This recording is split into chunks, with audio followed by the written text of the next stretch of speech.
Kudus മീഡിയയുടെ ഇന്റർവ്യൂവിന് വേണ്ടി എനിക്ക് തോന്നുന്നു എല്ലാ യൂട്യൂബ് ചാനൽസും നിങ്ങളുടെ പിന്നാലെ ആയിരുന്നു ഇവിടെ. അതെ അതെ, രണ്ട് ചാനൽ എടുത്തിട്ടുള്ളൂ. അതേതെന്ന് പോലും ഓർമ്മയില്ല. ഒരു റീ എൻട്രിക്ക് ശ്രമിക്കുമ്പോ ആരംഭത്തിൽ അപമാനം. നിങ്ങൾ ഇന്റർവ്യൂ എടുത്ത് നടക്കുമല്ലോ നമ്മള്.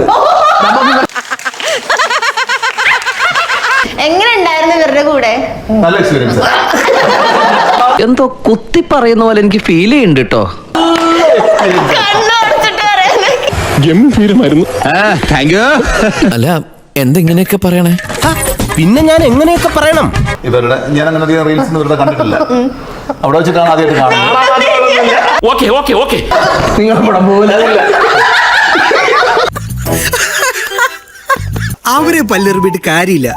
പേഴ്സണൽ ആയിട്ട് പറയുക, I am proud of you. മക്കളെ, മാമനോടൊന്നും തോന്നല്ലേ? അല്ല, അവൻ പറഞ്ഞതിൽ ഒരു കാര്യമുണ്ട്. പറഞ്ഞതിലും കാര്യമുണ്ട്.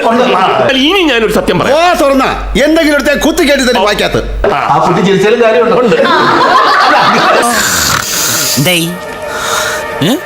ദ്രോഹി, നിന്റെ നാക്ക് പുഴുത്തു പോകും. ധ്യാൻ ശ്രീനിവാസൻ ചേട്ടന്റെ ഇന്റർവ്യൂ എന്ന് പറയുമ്പോൾ തന്നെ നമുക്കൊരു സ്ട്രെസ് റിലീഫ് അല്ലേ? സ്വാഭാവികം. എനിക്ക് എന്തെങ്കിലും ടെൻഷൻ നിങ്ങൾ കണ്ടോ? ഇല്ല, കാണില്ല. നിനക്ക് അതിനുള്ള സീനിയർ ആക്ടറെ നിർത്തിയിട്ടാണ് ഈ പറഞ്ഞ അഭ്യാസം. ഇനി ഒരു നിമിഷം ഞാൻ ഇവിടെ നിൽക്കില്ല. ഞാൻ അകത്ത് പോയി കിടക്കാൻ പോകുന്നു.